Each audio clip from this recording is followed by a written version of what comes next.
सोलापूरपासून मी या दौऱ्याला सुरुवात केली. एक साधारणपणे 3.5 महिन्यावरती विधानसभेच्या निवडणुका दिवाळीनंतर होतील असं चिन्ह आहे, असं आज तरी वाटतंय. आणि त्या दृष्टिकोनातून आता माझा पहिला दौरा माझा मराठवाड्याचा आज इथे संभाजीनगरला पूर्ण होतोय आणि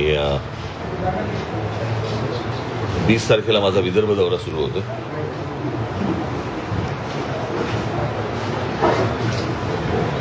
तुमच्याकडे काही बातम्या आल्या की मी दौरा आवरता घेतला वगैरे. कुठला आवरता घेतला मला कळलेलं नाही अजूनपर्यंत, कारण माझा दौरा पूर्ण झाला. मध्ये ज्या काही गॅप्स होत्या त्या मी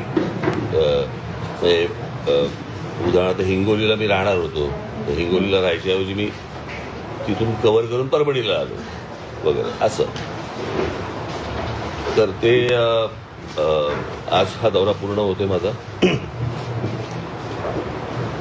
सोलापूरपासून या गोष्टीला सुरुवात झाली आणि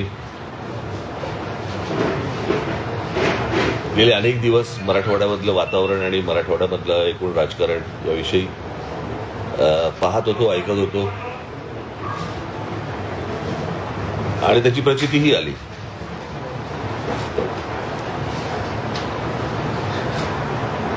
सोलापूरच्या पत्रकार परिषदेमध्ये मी जे बोललो ते मला असं वाटतं सगळ्यांनी पाहिलं, ऐकलं. पण त्याच्यानंतर ज्या जाणीवपूर्वक बातम्या केल्या गेल्या त्या मला असं वाटतं थोड्याशा धक्कादायक होत्या. म्हणजे राज ठाकरेंचा आरक्षणाला विरोध, राज ठाकरे विरुद्ध मराठा समाज, काय वाटेल त्या हेडलाईन्स काही लागल्या. तुम्हाला कदाचित आठवत असेल तर 2006 साली मी पक्षाची स्थापना केली आणि 2006 सालापासून आजपर्यंत आमची भूमिका सुरुवातीपासून एकच राहिलेली आहे की आरक्षण द्यायचंच असेल तर ते आर्थिक निकषावरती द्यावं, ही आमची भूमिका पहिल्यापासून राहिलेली आहे. आणि त्याच्या उपर माझं असं म्हणणं आहे की महाराष्ट्राला खरं तर आरक्षणाची गरजच नाहीये. महाराष्ट्र राज्यासारखं राज्य मला असं वाटतं हिंदुस्थानात दुसरं कुठचं राज्य नाहीये की या राज्यामध्ये शिक्षणापासून ते नोकऱ्यांपर्यंत, उद्योगधंद्यापर्यंत इतक्या गोष्टी इथे उपलब्ध असताना बाहेरच्या राज्यांमधल्या लोकांना इथे सगळ्या गोष्टी मिळतात, पण आमच्या मुलांना मुलींना इथे त्या गोष्टी मिळत नाहीत. त्या जर समजा महाराष्ट्रामधला जर जो कोटा आहे, महाराष्ट्रामध्ये ज्या काही उपलब्ध गोष्टी आहेत या जर समजा आपण नीट वापरल्या महाराष्ट्रातल्या मुला मुलींसाठी, मराठी मुला मुलींसाठी, तर आपल्याला खरं तर आरक्षणाची गरजच नाहीये.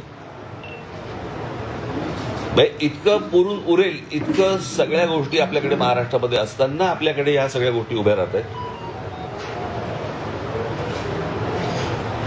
आणि मला असं वाटतं ज्यावेळेला बाबासाहेब आंबेडकर, त्यांच्याही अगोदर मला असं वाटतं ज्योतिराव फुले, त्याच्या अगोदर शाहू महाराज, खरं तर आरक्षण ही गोष्ट किंवा अशा प्रकारे दुर्बल घटकांना अशा प्रकारे काही गोष्टी द्याव्यात हे खरं तर शाहू महाराजांनी तेव्हाच सांगितलं आणि त्याच्यानंतर हे सगळं पुढे सुरू झालं. परंतु आर्थिक दृष्ट्या जो मागासलेला आहे अशांना आरक्षण द्यावं, कळलं का? याच्याऐवजी फक्त आपल्याकडे जातीचं राजकारण केलं जातं आणि त्या जातीच्या राजकारणामधनं माती भडकवली जातात. मी आत्ताची साधी गोष्ट सांगतो. हा माझा संपूर्ण दौरा, या संपूर्ण दौऱ्यामध्ये जरांगे पाटलांचा काही संबंध नव्हता, म्हणजे त्यांचा विषय पण नव्हता. पण त्यांच्या आंदोलनाच्या मागून शरद पवार आणि उद्धव ठाकरेंसारखी मंडळी ज्या प्रकारचं राजकारण करतायत, जे मला मराठवाड्यामध्ये दिसतंय,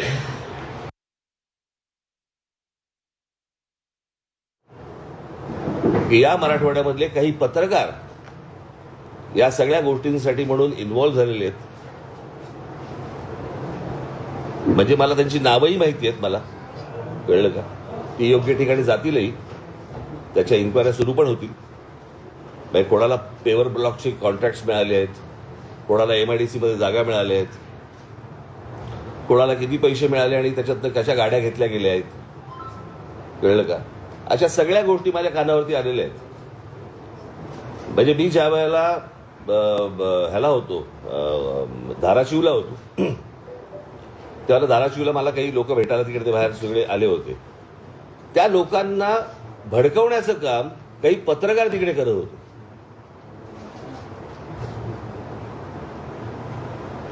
मी जेव्हा त्याला सांगितलं की तुम्ही वरती या, त्यावेळेला नाही चला खालती चला खालती चला हे सांगणारे पत्रकार होते. आणि मग त्याच्यातले कोण जण माझ्याबरोबर येणार आणि माझ्याबरोबर बोलणार, आणि मग नाही मग तिकडे मग पत्रकार आमच्या चॅनलचे तिथे माईक पाहिजेत वगैरे, हे इथपर्यंत सगळं प्रकरण झालं. त्यातले जे 2 जण होते ते पूर्वीचे असं म्हणतात, ते म्हणत होते की पूर्वीचे आम्ही शरद पवारांच्या जवळचे, त्याचे फोटोही आहेत. आता पूर्वीचे तुतारी बरोबर पूर्वीचे फोटो कसे असतात हे मला कळलेलं नाही.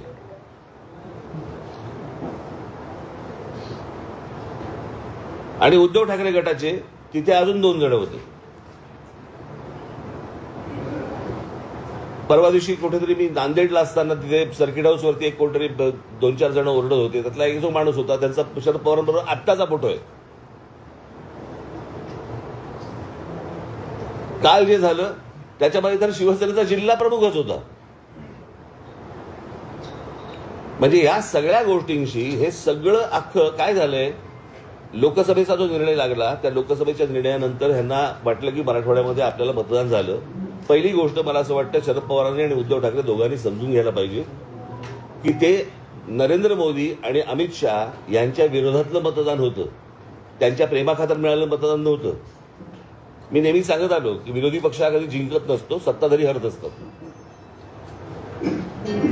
आणि त्याच्यामुळे ते जे अँटी वोट जी त्यांना मिळाली, मुस्लिम समाजाने देशभर मोठ्या प्रमाणावरती जे अँटी मोदी वोटिंग केलं, किंवा दलित बांधवांनी जे देशभर की संविधान बदलणार या सगळ्या गोष्टींसाठी, आता संविधान बदलणार हे भाजपचाच माणूस बोलला होता ना, इतर कोणी नरेटिव्ह केलेलंच नव्हतं.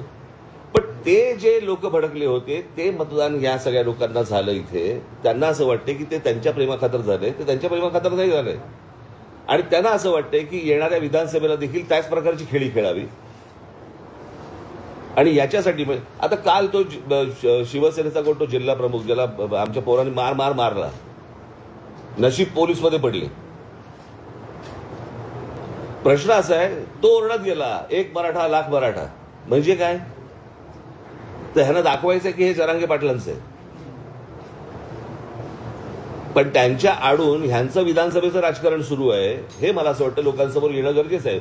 मराठा बांधव असतील, भगिनी असतील, ओबीसी समाजातले बांधव असतील, भगिनी असतील, इतर समाजातले लोक असतील, ह्यांनी ही गोष्ट नीट समजून घेतली पाहिजे. शरद पवारांसारखा आज 82-83 वर्षाचा माणूस आज महाराष्ट्रामध्ये स्टेटमेंट करतो की महाराष्ट्रामध्ये मणिपूर होईल. म्हणजे या लोकांनी मणिपूर होऊ नये याच्यासाठी चिंता व्हायला पाहिजे. ते म्हणतात की मणिपूर होईल म्हणजे ह्यांच्या डोक्यात काय चालू आहे हे तुमच्या लक्षात येईल. पुढच्या 3-3.5 महिन्यामध्ये ह्यांना जेवढे काही दंगली घडवता येतील आणि जेवढ्या काही खास करून मराठवाड्यामध्ये जेवढ्या काही गोष्टी यांना घडवायच्या तेवढ्या घडवण्यासाठी म्हणून यांचे सगळे प्रयत्न सुरू आहेत. तुम्ही जर समजा शरद पवारांचं, मी माझ्या जाहीर सभेमध्ये पण सांगितलं होतं, शरद पवारांचं जर राजकारण तुम्ही बघितलं तर हे गेलं ते सगळं जेम्स लेन प्रकरणापासून यांनी सगळं सुरुवात केली आणि ते स्टेप बाय स्टेप एक जात झाली. कसं होतं, जातीबद्दल प्रेम हे वर्षानुवर्ष आहे, फक्त काय महाराष्ट्रात नाही देशात आहे स्वतःच्या जातीबद्दल प्रेम असणं. पण दुसऱ्याच्या जातीबद्दल द्वेष निर्माण करणं हे पवारांनी जेव्हा राष्ट्रवादी निर्माण केली त्याच्यानंतर हे सगळं सुरू झालं. आज माझ्या दौऱ्यामध्ये या लोकांनी अडथळे आणण्याचे प्रयत्न केले. उद्या जर माझं मोहळ उठलं ना, त्यांना निवडणुकीला एकही सभा पण घेता येणार नाही. त्यांनी माझ्या वाट्याला जाऊ नये या लोकांनी, कळलं का? मी एकदा मागे म्हटलं होतं की यांच्याकडे प्रस्थापित आहेत, माझ्याकडे विस्थापित आहेत.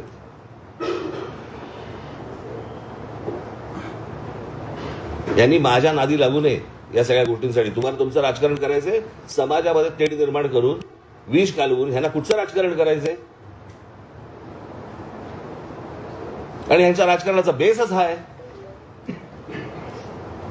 त्याच्यामुळे त्यांना असं वाटत असेल की आमचे एवढे खासदार निवडून आलेत त्या खासदारकीवरती जाऊ नये या लोकांनी. कळलं का? यांचा जर राग त्या देवेंद्र फडणवीसांवरती असेल ना, तुम्ही राजकारण करताय ना, मग राजकारणामध्ये त्या पद्धतीने तुम्ही बोला. समाजामध्ये कशाला भांडणं लावतायत?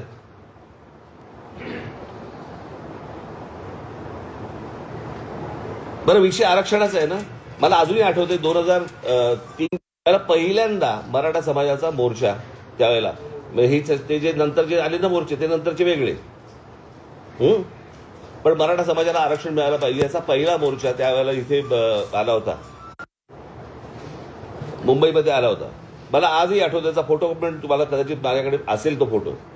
व्यासपीठावरती तिथे जिथे मोर्चा अडवला गेला तिथे भाजपचे लोक होते, राष्ट्रवादीचे लोक होते, काँग्रेसचे लोक होते, शिवसेनेचे लोक होते आणि बाकी इतर काही लोक होते.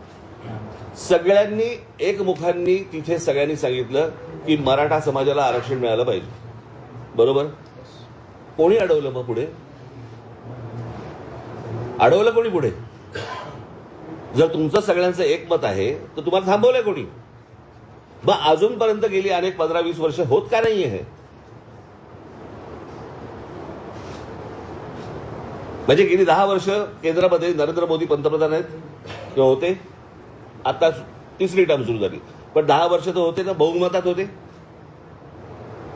ज्या नरेंद्र मोदींनी बारामतीमध्ये येऊन सांगितलं होतं की मैं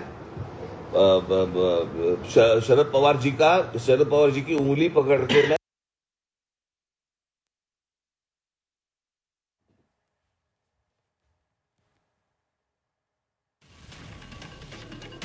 तर अँटी सरकार जी काही मतं मराठवाड्यात मिळालेली आहेत ती यांना वाटलं यांच्या प्रेमाखातर आहेत.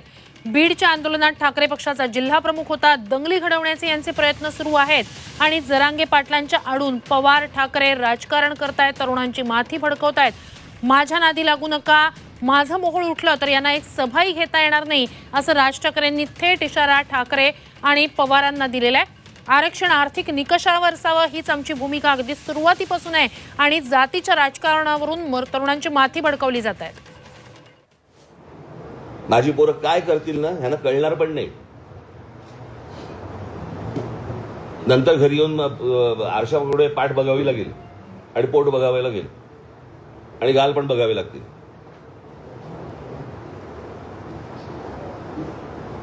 अत्यंत चिखल करून ठेवला या सगळ्या अख्ख्या राजकारणाचा या लोकांनी. म्हणजे जो महाराष्ट्र या देशाला दिशादर्शक होता, आपण म्हणायचो की बाबा हे या प्रकारचं जातीचं राजकारण उत्तर प्रदेशमध्ये होतं, बिहारमध्ये होतं, बाकी झारखंडमध्ये होतं, अशा प्रकारचं राजकारण. मी तुम्हाला एक मागे उदाहरण पण दिलं होतं, आठवतं तुम्हाला? आमचे अनिल शिदोरे गेले होते एकदा आणि एका धाब्यावरती थांबले चहा प्यायला. तर धाब्यावरचा तो काउंटरवरचा माणूस आला, हे बसले होते तिकडे खाटेवरती. तो काउंटरवरचा माणूस आला आणि शिदोरेनं विचारलं, कौन सी जात से हो?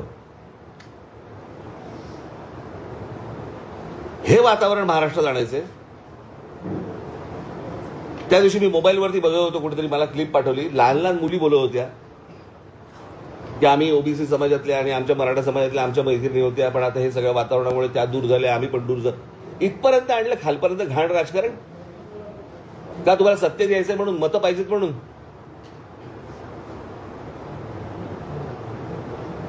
नाही, शरद पवारांकडे आज त्या वयाचा बुजुर्ग माणूस सत्ता नेता महाराष्ट्रात आता तरी नाहीये. पवारांनी भूमिका घ्यायला पाहिजे की हे असलं जातीचं राजकारण महाराष्ट्रात पसरता कामा नये, विद्वेष पसरता कामा नये. तुम्हीच हातभार लावताय त्याला, तुम्हीच सांगताय महाराष्ट्राचं मणिपूर होईल. पण ह्याचं राजकारणच मुळात तुम्ही पहिल्यापासून जर बघितलं ते फक्त जातीमध्ये विद्वेष पसरून या सगळ्या गोष्टी करायच्या. याच्या पलीकडे ह्याचं दुसरं राजकारण नाहीये. माझी फक्त मराठा समाजातल्या बांधवांना भगिनींना माझी विनंती आहे, ओबीसी समाजातल्या आहे, इतर समाजातल्या आहे, दलित बांधवांमधल्या तिथे पण आहे, ह्यांच्या नादी लागू नका. निवडणुका येतील, निवडणुका जातील, परंतु ही जखम बरी होणार नाही. हे सतत त्याच्यावरती मीठ टाकत राहतील. मी अनेकदा सांगत आलो, अरे एक आपण उदाहरण म्हणून पकडूया. मी मगाशी जे बोललो तुम्हाला, महाराष्ट्रासारखं सक्षम राज्य, याच्यामध्ये उद्योगधंदेचा हा भाग आहेच. एक तुम्हाला उदाहरण म्हणून सांगतो. उदाहरण तुम्हाला आठवत असेल, मागे रेल्वेचं आंदोलन झालं होतं, आठवतं ना? की नोकर भरती होती महाराष्ट्रामध्ये आणि त्याच्या जाहिराती होता युपी बिहारच्या वर्तमानपत्रांमध्ये, महाराष्ट्रामध्ये जाहिरातीच नव्हत्या, कोणाला माहितीच नव्हतं. हे आम्हाला कळल्यानंतर हे सगळं सुरू झालं. तीच गोष्ट आपण समजा पकडूया, एक त्यातला एक पार्ट सांगतो, महाराष्ट्राच्या सुबत्तेचा एक पार्ट. मुंबई, ठाणा, मी ठाणा म्हणजे ठाणे जिल्ह्यामध्ये 8 महानगरपालिका आहेत, त्यातले मी फक्त ठाणे शहर पकडतोय. हा, मी बाकीच्या महानगरपालिका पकडत नाहीये. मुंबई, ठाणा, पुणा, नाशिक, नागपूर, मी संभाजीनगर पण पकडत नाही आता. या 5 शहरांमध्ये मिळून साधारणपणे किती रिक्षा असतील अंदाज आहे तुम्हाला? साधारणपणे 90 लाख ते 1 कोटीच्या आसपास रिक्षा आहेत. त्यातले जवळपास 60% ते 70% हे रिक्षा चालवणारे परप्रांतातले लोक आहेत. आता माझ्या महाराष्ट्रामध्ये परवाने मिळत आहेत हे त्यांना समजतंय, पण माझ्या महाराष्ट्रामधल्या ग्रामीण भागामधल्या तरुणांना ही गोष्ट समजत नाहीये की महाराष्ट्र राज्य सरकार हे परवाने वाटते. हे काय आजकाल मधली गोष्ट नाहीये, हे गेल्या 10-15 वर्षातली गोष्ट म्हणतो मी तुम्हाला. पण महाराष्ट्र राज्य सरकारकडनं या गोष्टी दिल्या जात आहेत. आज मला साधी गोष्ट सांगा, 1 कोटी मुलांना या नुसत्या 5 शहरामध्येच काम मिळालं असतं? इतक्या गोष्टी महाराष्ट्रामध्ये उपलब्ध असताना आमची मुलं तडफडतायत का? या नोकऱ्यांपासून, उद्योगापासून, सगळ्यापासून वंचित का राहत आहेत? याचं कारण सरकार आपलं जरी असलं तरी हे आपल्या मुलांपर्यंत, मुलींपर्यंत या गोष्टी कळवत नाहीये. आज महाराष्ट्रामध्ये मी काढले ते एक काही पत्र, महाराष्ट्रामधल्या काही उद्योग आहेत त्यांनी पत्रक काढले, पत्रक, की आमच्या उद्योगामध्ये महाराष्ट्रीयन लोक आम्ही घेणार नाही म्हणून. त्यांची हिंमत कशी होते?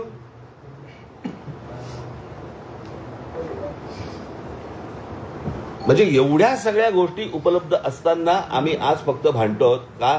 आज शैक्षणिक संस्था, इंजिनिअरिंग कॉलेज पासून सगळ्या शैक्षणिक संस्था सर्वात जास्ती कुठे आहेत भारतात? महाराष्ट्रात आहेत, बरोबर? त्या शैक्षणिक संस्थांचे मालक कोण आहेत? बहुतांशी मराठा समाजातले, बरोबर ना? आहेत ना? तरी मराठा समाजातली अनेक मुलं, लाखो मुलं ही शिक्षणापासून वंचित काय? ह्यांना कोण विचारणार प्रश्न? हे यांनी या सगळ्या गोष्टी सत्तेतनं उभ्या केल्या, यांना कोणी विचारणार?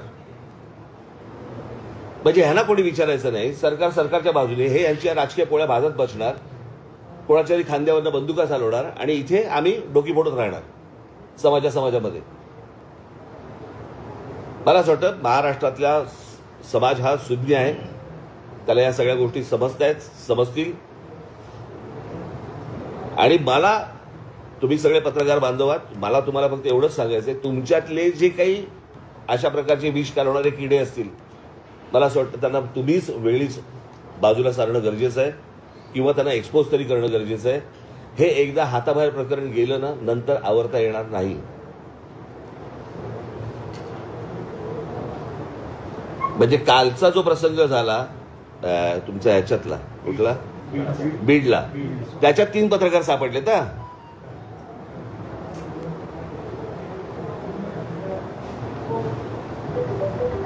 ही कोणती पत्रकारिता आहे?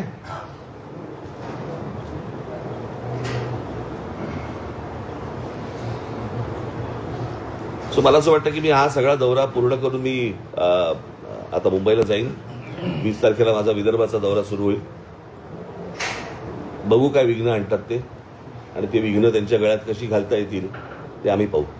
संविधान बदलण्याचं जे मुद्दा तुम्ही म्हणतात ते भाजपच्या खासदारांनी सुरुवातीला बोलत होते. भाजपवाले तर म्हणतात ही फेक नॅरेटिव्ह विरोधकांनी सेट केली. नाही, मी त्याशी बोललो ना, सोलापूरला पण हेच सांगितलं की भारतीय जनता पक्षाच्या एका माणसाने नाही सांगितलं, 4-5 लोकांनी सांगितलं, तेव्हा बोलून झाले. ते काही असतात मूर्ख, त्याला काय हे करणार तुम्ही? पण ती गोष्ट त्यांना शेवटपर्यंत खोडता नाही आली. तुम्हाला आठवत असेल शिवतीर्थावरचं, शिवाजी पार्कवरचं माझं भाषणामध्ये मी तेव्हा पण हे बोललो होतो की संविधान बदलणार नाही, हे तुम्ही स्पष्ट करा. आठवतं ना तुम्हाला? मी त्या भाषणामध्ये सांगितलं होतं मी, पण ते शक्य नाही झालं त्याला. मराठा आरक्षणाबाबत आता सध्या असं मराठा झालंय की आरक्षणाबाबत तुम्ही जे वक्तव्य केलंय ते महाराष्ट्राला समजलं नाही बहुतेक आणि सर्व राजकारण्यांना सुद्धा बहुतेक ते कळलं नाही. जे काही संधी आहेत त्या या पोरांना दिल्या गेल्या नाही म्हणून हे पोरं आपल्या रोजगारासाठी तडफड करतात. हे विरोधकांनी समजून सुद्धा न समजण्याची भूमिका घेतली. म्हणजे मला असं वाटतंय विरोधकांच्या आधी पत्रकार मराठा समाजाला आरक्षणाला राज ठाकरेंचा विरोध ही पहिली बातमी कोणी लावली ना, तिथून पुढे गेलं ना सगळं प्रकरण. राज ठाकरे विरुद्ध मराठा समाज ह्या बातम्या कोणी लावल्या? म्हणजे पहिल्या बातम्या इथून आल्या, बरोबर आहे. आणि मग बातम्या आल्यावरती ज्यांना जे हवं होतं किंवा ज्यांनी जे सांगितलं होतं त्याप्रमाणे त्यांनी बातम्या लावल्या, ते समोर आलं, उघड झालं. म्हणजे मला एका गोष्टीचं समाधान आहे या अख्ख्या दौऱ्यामध्ये की ह्यांचं नेमकं काय चाललंय हे किमान उघड झालं. आणि ह्याच्या पुढे ते काय करणार आहेत ना हे आता लोकांना कळेल. तुम्हाला ते विरोध करणारे लोक मोर्चामध्ये आले. तुम्ही म्हणताय की ते राजकीय पक्षांचे पदाधिकारी होते. माझ्याकडे फोटो आहेत. हा, असं असताना सुद्धा तुम्ही त्यांच्यासोबत चर्चेची तयारी दाखवली, त्यांच्याशी बोललात. तोपर्यंत मला माहित नव्हतं. ते पहिल्यांदा जेव्हा झालं ना त्या धाराशिवला, तोपर्यंत मला काहीच माहित नव्हतं. मला वाटलं मी त्या खाली ते काही घोषणा देत होते म्हणून मी खाली आलो. म्हटलं या वरती बोलायचं ना माझ्याशी, वरती या. ते वरती यायच्या खालतीच गेले. यापूर्वी आर्थिक निकषावर दिलेले आरक्षण टिकलेले नाही, सुप्रीम कोर्टापर्यंत टिकलेले नाही. मला हे बघा प्रश्न असा आहे, मला एवढंच म्हणायचंय, हा आपण ज्याला आपण आर्थिकदृष्ट्या जो मागासलेला आहे त्याला वरती आणलं पाहिजे असं सगळ्यांची इच्छा आहे ना. समजा माझी इच्छा आहे. मी शरद पवारांची मुलाखत घेतली होती पुण्याला, काढून बघा. हा प्रश्न मी त्यांना विचारल्यावरती त्यांनी सांगितलं होतं आर्थिक निकषावरतीच आरक्षण दिलं गेलं पाहिजे. टिकत म्हणजे कोणी टिकवायचं नाही, टिकवायचं कोणी टिकवायचं. शेवटी बघा प्रश्न असा आहे, शहाबानू प्रकरणामध्ये जर समजा सुप्रीम कोर्टाचा निर्णय फेटाळण्याची ताकद जर लोकसभेमध्ये आहे तर लोकसभाच आहे ना. आणि आपल्याकडे ईडब्ल्यूएस आहे. उद्धव ठाकरे हीच भूमिका घेतली. ते म्हणले की 50% उद्धव ठाकरे हीच भूमिका घेतली, आरक्षणाची मर्यादा वाढली पाहिजे तरच ते आरक्षण देता येईल. तुमच्या त्याच्याबद्दल काय भूमिका? म्हणजे 50%ची कॅप उठवणं जी आहे, मर्यादा 50%ची वाढवणं, केंद्राच्या हातामधला हा निर्णय आहे. या संदर्भात मला असं वाटतं की खरी गरज कोणाला आहे ना ते पहिलं तपासणं गरजेचं आहे. कळलं का? हे तुम्ही टक्क्यात जाऊच नका. या टक्क्याला काय अर्थ आहे? निवडणुका आल्या की भाजपकडनं सातत्यानं आरक्षणाचे वादे केले जातात. धनगर आरक्षणाच्या बाबतीत सुद्धा त्यांनी असाच पद्धतीचा मागच्या निवडणुकीच्या आधी त्यांनी वादा दिला आणि त्यानंतर 5 वर्ष हा मुद्दा तसाच राहिला. भाजप सुद्धा या जातीय राजकारणाचा वापर करते असं वाटतं तुम्हाला? केलाच ना, त्यांनी पण केलंच की. माझं तेच तर म्हणणं आहे ना की हे सगळे मिळून, परंतु या सगळ्या ह्याच्यामध्ये आता गेल्या लोकसभेनंतर जे सुरू झालंय त्याच्यानंतर काय शरद पवारांची राष्ट्रवादी आणि उद्धव ठाकरेचा काय जो गट जो असेल तो, हे ज्या हिरिरीने पुढे आलेत विष पसरवायला ते जर जास्तीच आहे.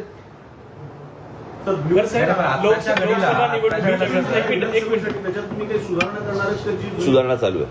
साहेब, लोकसभा निवडणुकीच्या वेळेस मनसे नरेंद्र मोदी दिल्लीत पाहिजे म्हणून त्यांनी सोबत होतं. आता विधानसभेला तुम्ही महाराष्ट्रभर दौरा करतायत, विधानसभेच्या काही उमेदवारी सुद्धा तुम्ही जाहीर केल्यात मनसेच्या.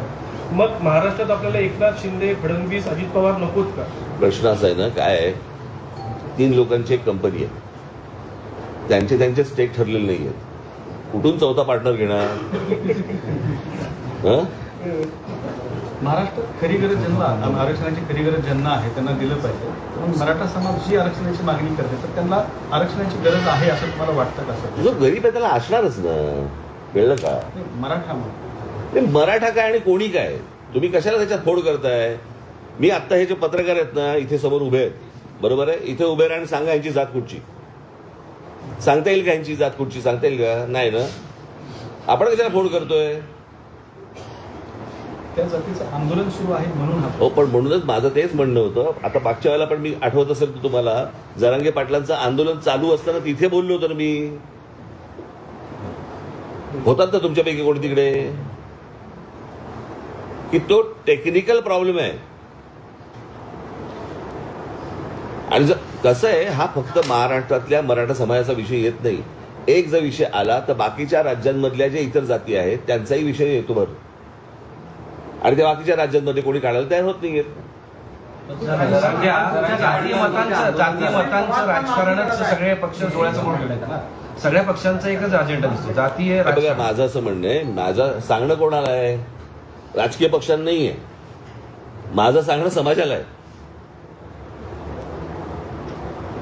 की हे जे विष कालवत आहेत या विष कालवण्याला तुम्ही थारा देऊ नका, एवढंच फक्त माझं म्हणणं आहे. कारण ह्याच्यामधले काही जे मुठभर आहेत हे फक्त हे तुम्हाला सांगतो 3.5 महिन्यानंतर ना हे कोणी नसणार, यांचं काम आटपलेलं असेल. विषय नीट समजून घ्या. आणि बघा, तुम्ही माझ्याकडनं काही बदलून घ्यायचा प्रयत्न करत असाल, मी बोलीन, पण इतके अज्ञानी पण दाखवू नका.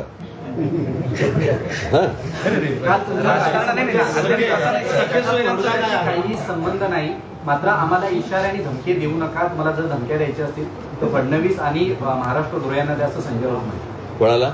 नाही, ती शरद पवारांची सोंगटी आहे, ती करवली, त्यांच्या अमंगल कार्यातली करवली आहे ती. कळलं का? हे उंबरट्यावरती बसून तिकडेच आयुष्य झिजवणार. तुम्हाला उत्तर प्रदेश, बिहार आणि महाराष्ट्र याच्यातल्या राजकीय पट्ट्यावर आत्ताचा तुम्हाला काय म्हणतात? काय सॉरी, एकूण बिहारचा आणि महाराष्ट्राचा जो राजकीय पट आहे त्याच्याविषयी तुम्हाला काय म्हणायचं? कारण नाही, त्यांच्यासारखा पट आपण निर्माण करतात इथे लोक. असा महाराष्ट्र तुम्ही पाहिलात का हो? जरा मला जरा सांगा. तुमच्यातलं आता माझ्याकडनं काय वधून घेणं आणि तुम्हाला काय छापणं बिपणं हा जरा आपण बाजूला सारू, पण एक पत्रकार म्हणून तुम्ही इतकी वर्ष या सगळ्या फील्डमध्ये आहात, मराठवाड्यामध्ये आहात, असा होता का हो महाराष्ट्र? बाकी सगळं ठीक आहे, राजकारणी होत राहील, बाकीच्या सगळ्या गोष्टी होत राहतील. एकदा कधीतरी आपण स्वतःला पण विचारलं पाहिजे ना, असे होतो का आपण? राजकारणी सुद्धा म्हणजे आता कसं आहे, महापुरुष जातीमध्ये वाटून घ्यायचे, संतांची आडनावं बाहेर काढायची, हे असं नव्हतं कधी.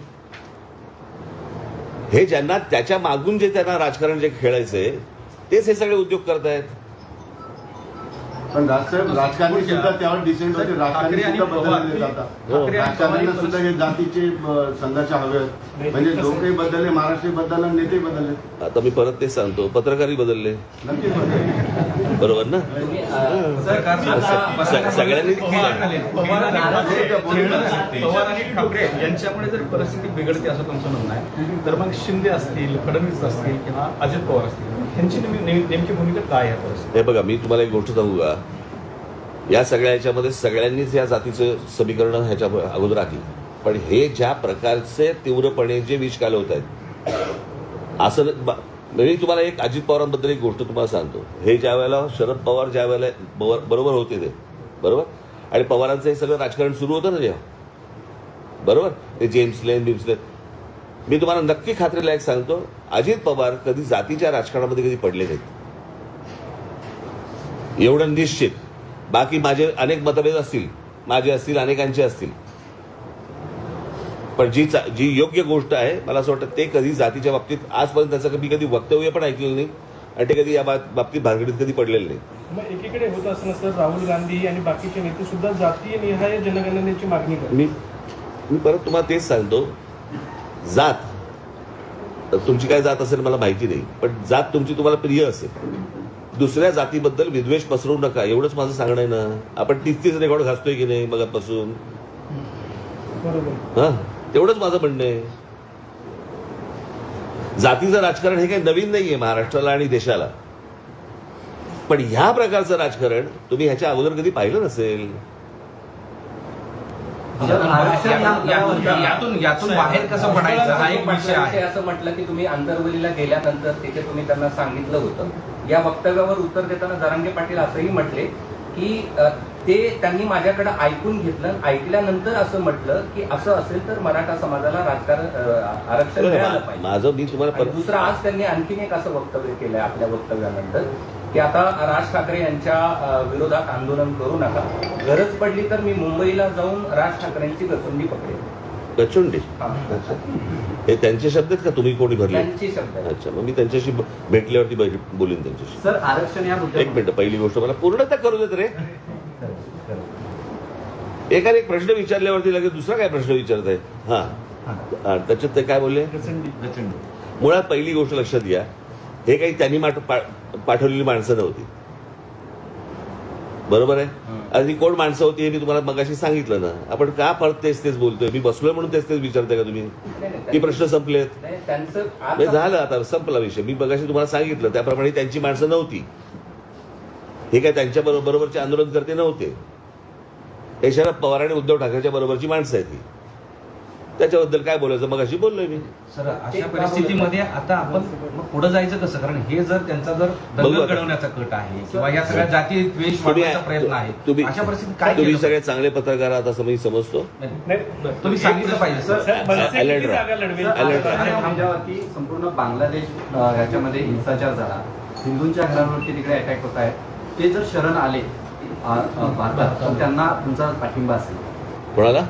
अहो, सगळ्या जगाची काय गोष्टी आपण व्हायच्यात का? त्यांचं त्यांना बघू देत ना. शेवटचा प्रश्न या सगळ्यांमध्ये शेवटचा सिंहांना जे तुम्ही पत्र लिहिलं होतं. आरक्षणाचा लढा असेल, जातीचा लढा, 1-2 मिनिटं बसा. नाही, पुढे पुढे. या सगळ्यांचा शेवट कसं बघताय तुम्ही? महाराष्ट्र कसं? बघू आता. सगळ्यांनी एकत्र येऊन नीट पुढे गेलं पाहिजे.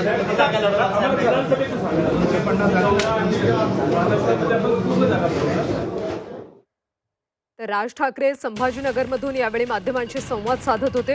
यावेळी त्यांनी उद्धव ठाकरे आणि शरद पवार यांच्यावर टीका केल्याचं पाहायला मिळालं.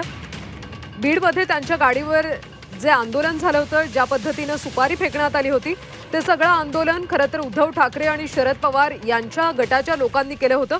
यामध्ये मनोज जरांगे पाटील यांच्या कार्यकर्त्यांचा हात नव्हता असं यावेळी राज ठाकरे यांनी म्हटलेलं आहे. सोबतच राज्यात आणि देशभरात ज्या पद्धतीनं जातीचं राजकारण होतंय ते कुठंतरी थांबायला हवं असं देखील राज ठाकरे यांनी म्हटलंय.